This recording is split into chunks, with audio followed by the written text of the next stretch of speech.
Économie le max sur i24 News. Soyez les bienvenus. Au sommaire aujourd'hui, la Russie a-t-elle vraiment un intérêt à voir la crise ukrainienne se prolonger? Ces derniers jours, le Kremlin souffle le chaud et le froid. Bruxelles, Moscou, deux camps qui pèsent aujourd'hui le pour et le contre d'une escalade au cœur d'une bataille d'intérêt économique. On en parle avec Guillaume Duval. Et puis gros plan sur le 3e salon international de l'armement à Bagdad qui se tenait cette semaine. Européens, Américains, Chinois, Sud-Coréens, 9 pays étaient présents à la conquête d'un marché porté hélas par l'insécurité persistante. Voilà pour les titres, merci d'être avec nous. Le point d'abord sur l'essentiel de l'actualité du jour côté économie avec cette pression européenne qui ne faiblit pas sur la Russie. Bruxelles se dit prête à imposer à Moscou de nouvelles sanctions si les autorités russes n'engagent pas une désescalade en Ukraine.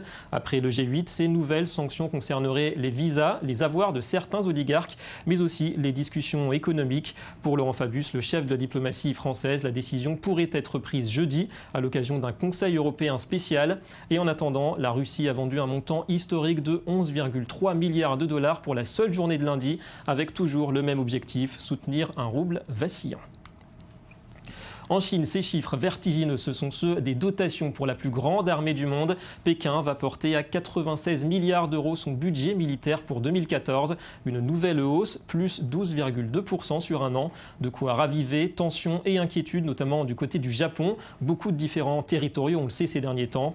Alors ce budget de la défense, le deuxième au monde, reste loin derrière celui des États-Unis, 630 milliards de dollars. Mais pour les experts, les dépenses réelles de la Chine atteindraient le double des chiffres officiels. L'armée chinoise compte, on le rappelle, 2,3 millions de soldats. Et puis hier, en parallèle de ces annonces, les autorités ont confirmé l'objectif de croissance pour cette année, 7,5%. Nous devons continuer à faire du développement économique notre tâche principale et maintenir un taux de croissance approprié sur la base d'une comparaison attentive et en tenant compte à la fois des besoins et des possibilités. Nous avons fixé un objectif de croissance économique d'environ 7,5%. Dynamiser la demande intérieure est un facteur majeur de croissance économique et un ajustement structurel important. Et autre grand chantier, celui du budget fédéral aux États-Unis. Barack Obama a présenté hier sa proposition de budget pour l'année prochaine. Très orientée sociale, elle prévoit notamment 56 milliards de dollars de nouveaux investissements publics sur 10 ans. Côté recettes, des hausses d'impôts pour les plus aisés. Aucune chance ou presque que cette loi de finances soit adoptée. Le texte fait surtout office de programme de campagne pour les démocrates à 8 mois des législatives. Ce budget se conforme au niveau de dépenses sur lesquels les deux parties du Congrès sont d'accord. Mais il repose aussi sur la progression de ce que nous nommons une croissance d'opportunités pour investir dans nos priorités économiques de façon intelligente. Cela est financé par des coupes budgétaires adéquates, comme la suppression de niches fiscales qui ne profitent qu'aux élites. En bref, l'Australie confirme la solidité de sa croissance, plus 0,8% au 4e trimestre par rapport aux 3 mois précédents, plus 2,8% en croissance annuelle. Les chiffres publiés ce mercredi dépassent les prévisions, et ce, malgré le déclin du secteur minier. L'Australie, on le rappelle, est le seul grand pays développé à avoir échappé à la récession en 2008-2009. Depuis plusieurs années, son taux de chômage est en dessous des 6%. Et sachez aussi que la Commission européenne a placé la France ce mercredi sous surveillance renforcée. Bruxelles presse Paris de poursuivre ses efforts anti-déficit et estime que les objectifs en la matière pour 2014 et 2015 ne seront pas atteints. Dans la zone euro, seule la Slovénie a également reçu ces mises en garde. Et puis cette nouvelle illustration du déclin des ventes mondiales de PC, elles ont connu un nouveau recul de 9,8% en 2013. C'est la plus forte baisse jamais enregistrée. Selon le cabinet IDC, le marché des ordinateurs va encore baisser cette année de 6,1%. En cause, la faiblesse de la demande dans les pays développés qui profitent bien sûr au marché des tablettes. Allez, on passe à notre premier dossier. Et si la Russie devenait finalement la grande perdante d'une escalade en Ukraine? Après les muscles, Vladimir Poutine semble jouer l'apaisement et mieux que quiconque, il connaît les risques à long terme pour l'économie russe d'une rupture des liens avec l'Europe. L'Europe, premier client de Moscou en fourniture énergétique. Alors inquiets, les investisseurs ont déjà répercuté sur les marchés cette montée de tension. Le décryptage de Johanna Citruc. Violence, protestation, l'économie ukrainienne est au bord de l'asphyxie. Mais le contrôle de la Crimée par Moscou et une possible intervention militaire dans le reste du pays pèsent aussi sur l'économie russe. Les investisseurs sont inquiets. Résultat, la panique envahit les marchés. Lundi, la bourse de Moscou a clôturé dans le rouge, en baisse de plus de 10%. Une chute qui s'est accompagnée d'une forte dépréciation de la monnaie russe, le rouble. Cette semaine déjà, quand la situation en Ukraine a commencé à se développer, il y a eu des rumeurs qu'on verrait probablement une chute dramatique à la fois du taux d'échange du rouble et des actions russes. Depuis, les indicateurs sont remontés grâce à une intervention de la Banque centrale, une injection de 10 milliards de dollars et une hausse surprise de son taux directeur. Les conséquences sont donc pour l'instant limitées, mais pourraient à long terme s'avérer irréversibles. Surtout si la communauté internationale met en place des sanctions envers la Russie. Des sanctions qui viendraient s'ajouter à une économie russe déjà en berne. Depuis quelques années, la croissance ralentit. 3,4% en 2012 et seulement 1,4% en 2013. Nous examinons une série de mesures économiques et diplomatiques qui isoleront la Russie et qui auront des conséquences négatives sur l'économie russe et sa position à travers le monde.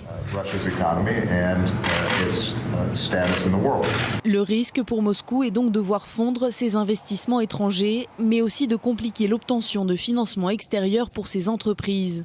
Mais selon Vladimir Poutine, il n'y a pas que la Russie qui pourrait pâtir de ces sanctions. Ceux qui appliquent les sanctions devraient réfléchir aux conséquences.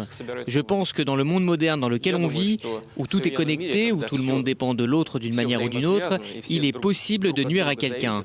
Mais ce serait un mal réciproque. Et ça aussi, il faut qu'ils y pensent. La communauté internationale, Europe en tête, dépend fortement de la Russie pour ses apports en pétrole et en gaz.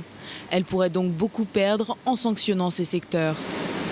En tout cas, cette crise en Ukraine qui démontre, si besoin était, l'importance des enjeux économiques aujourd'hui dans la résolution des conflits politiques. Alors on va tenter de démêler un petit peu ce nœud d'intérêt entre la Russie, l'Europe, l'Amérique aussi et puis l'Ukraine bien sûr. Guillaume Duval est avec nous en liaison depuis Paris. Bonjour. Bonjour. Merci d'être avec nous. Vous êtes le rédacteur en chef d'Alternative économique. On a quand même le sentiment que chacune des parties, Russie et Europe, peut prétendre finalement être en position de force. Moscou a l'énergie, mais Bruxelles est le premier client pour cette énergie et puis détient quand même un grand nombre de comptes bancaires des oligarques russes. Oui, absolument. Mais comme vous l'indiquez, on peut aussi souligner l'importance des questions économiques, y compris dans le déclenchement lui-même de cette crise, à savoir que l'économie russe était déjà en très fort ralentissement depuis plusieurs années déjà, avec déjà une dépréciation du rouble avant même cette crise. Et il y a des raisons de penser que si Poutine montre autant les muscles à l'heure actuelle dans cette affaire, c'est beaucoup parce qu'il a des difficultés intérieures en termes économiques et sociaux. Et donc, dans ces cas-là, on est toujours tenté de jouer les fiers à bras à l'extérieur. Donc, y compris dans le déclenchement lui-même de cette crise et de sa violence, il y a des enjeux économiques derrière importants. Et puis la position de Londres, elle révèle quand même les craintes des Européens face à l'autorité et la détermination de Vladimir Poutine, le Royaume-Uni qui serait, on le rappelle, frileux concernant des sanctions, là encore pour des motifs commerciaux. Oui, absolument. C'est vrai que cette affaire risque d'être très coûteuse et très pénible pour l'économie russe elle-même, mais elle risque évidemment de l'être aussi pour l'économie européenne, à la fois très dépendante du gaz russe dans ses fournitures énergétiques, mais aussi par l'incertitude que ça risque de créer, qui se rajouterait déjà à des difficultés, à une activité économique qui est déjà très lente et très difficile à reprendre en Europe. Pour ce qui concerne les Britanniques en particulier, donc ils sont très concernés à la fois au niveau de l'immobilier à Londres et de la finance à la City par les investissements russes dans leur économie. Et c'est vrai que c'est la raison pour laquelle ils se montrent très réticents aujourd'hui à prendre des sanctions, en tout cas des sanctions d'ampleur, vis-à-vis des oligarques russes ou vis-à-vis du pouvoir politique russe, parce que leur économie en dépend pour une part non négligeable et pas simplement au niveau de leur club de foot. Et est-ce que finalement c'est peut-être Washington qui aurait la clé de cette crise, justement parce que les États-Unis économiquement ont beaucoup moins à perdre que les Européens aujourd'hui ? En tout cas, sur le plan politique, Barack Obama est soumis à une épreuve assez redoutable. Jusqu'ici, il a fait beaucoup d'efforts pour ne pas se mouiller, je dirais, dans les crises internationales, à la fois en Libye, en Syrie, on l'a vu, etc. Là, il est un peu au pied du mur et c'est vrai qu'il dispose a priori d'une capacité d'intervention, notamment parce qu'il n'est pas confronté aux mêmes difficultés que l'Europe. Donc l'Europe a toujours du mal à parler d'une seule voix vis-à-vis des grands pays extérieurs, parce que chacun a ses intérêts, chacun veut garder ses liens avec la Russie, comme c'est le cas du Royaume-Uni dont on vient de parler. C'est vrai que les États-Unis sont capables, à la fois vis-à-vis de la Chine, mais aussi vis-à-vis de la Russie, de parler d'une seule voix et de manière plus ferme que l'Europe. Oui. Merci. Sans compter évidemment la dimension purement militaire, où là la capacité d'intervention des États-Unis est évidemment sans commune mesure avec celle de l'Europe, même s'ils sont déjà beaucoup engagés sur d'autres théâtres extérieurs. Merci Guillaume Duval pour ces éclairages. Voilà, merci à vous. Merci à vous. Et direction de l'Irak à présent, l'urgence sécuritaire est devenue depuis longtemps le quotidien de la population. Du coup, s'il y a bien un secteur de l'économie qui fait preuve de dynamisme, c'est celui de la défense. Alors, on en parle beaucoup d'un rapprochement entre Bagdad et Téhéran. Eh bien, ce sont les Occidentaux et les Chinois, en attendant, qui tentaient ces derniers jours de vendre leur armement en Irak. Un salon international dont les enjeux nous sont résumés par Anthony Lesme. Pour la troisième année, l'Irak a invité les entreprises de l'armement mondial à participer au Salon international de la défense. À Bagdad participent donc 9 pays, dont les États-Unis, la Grande-Bretagne et la France, représentés par 53 entreprises. La présence de ces entreprises contribuera au renforcement des forces armées. On accède aux meilleures armes et à la meilleure technologie du monde, que ce soit pour l'armée de l'air ou pour d'autres corps de défense ou de police.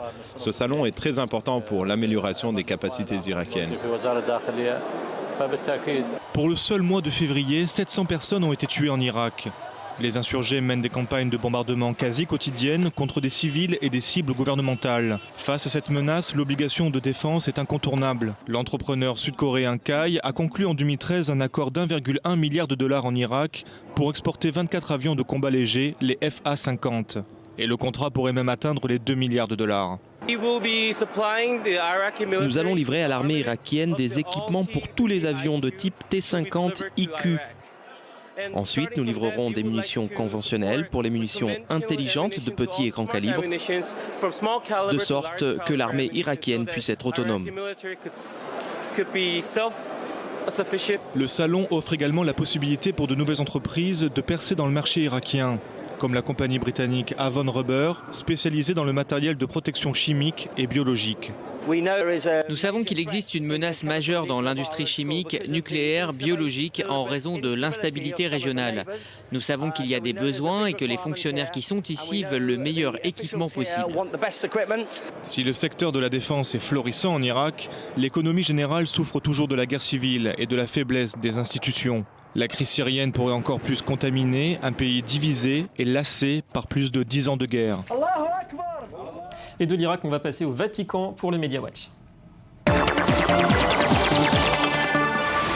La revue de presse, alors c'est un nom qui reste lié pour beaucoup aux dérives de la finance. Jérôme Kerviel a-t-il obtenu grâce et sérénité au Vatican? Après sa rencontre avec le pape, il vient d'entamer une longue marche. Bonjour Johanna Citruc. Bonjour. Alors quel but poursuit l'ancien trader? Alors effectivement, comme vous l'avez dit, après sa rencontre avec le pape François pour, dit-il, interroger la justice de Dieu, Jérôme Kerviel, qui je vous le rappelle est un ancien trader de la Société Générale, accusé d'avoir fait perdre à la banque plusieurs milliards d'euros, il a débuté donc une marche à pied entre Rome et Paris contre la tyrannie des marchés. C'est donc un emblème de la finance qu'il a combat aujourd'hui. Alors concernant son parcours, il a prévu de marcher entre 15 et 30 km par jour sur un parcours total de 1400 km. Et à ce rythme-là, il ne sera probablement pas à Paris le 19 mars prochain, puisque c'est le jour où la Cour de cassation doit se prononcer sur son pourvoi. Ça fait un bon alibi. Alors autre chose, Johanna, 436 €, c'est le montant des indemnités mensuelles pour un stagiaire en France, contre parfois 7 000 $ aux États-Unis. Oui, exactement. Les entreprises américaines les plus rentables n'hésitent pas à s'offrir de véritables stagiaires de luxe. Glassdoor, un site internet qui analyse le marché du travail américain, a fait la liste des 25 entreprises qui ont le mieux rémunéré leurs stagiaires entre 2012 et 2014. La plupart de ces entreprises sont issues du secteur de la high-tech. Alors en première position, on retrouve Palantir, qui est le fournisseur mondial de logiciels et qui paye ses stagiaires c'est-à-dire un peu plus de 7 000 $ par mois. Ensuite, il y a VMware, une société qui virtualise des données informatiques et qui, elle, rémunère ses stagiaires un peu moins de 7 000 $ par mois. Et sur la troisième marche du podium, il y a le réseau social Twitter qui offre près de 6 800 $ pour un mois de stage seulement. Et dans le reste de la liste, on trouve d'autres entreprises très connues. Il y a Facebook qui est 5e, il y a Google 9e, Amazon 11e et Yahoo 18e. Et sachant que tout de même, le dernier qui est 25e, c'est Schlumberger, une société de services pétroliers rémunère tout de même ses stagiaires plus de 4 600 $ chaque mois. C'est déjà pas mal. Ouais, Schlumberger fondé par des Alsaciens. Hein. Espérons que ça profitera aussi aux jeunes Français. Merci Johanna. À demain. Et à demain. Voilà, fin de cette édition. Merci à vous de nous avoir suivis. Économie Le Mag revient demain sur i24 News, une édition spéciale immobilier en Israël. Restez avec nous, l'information continue.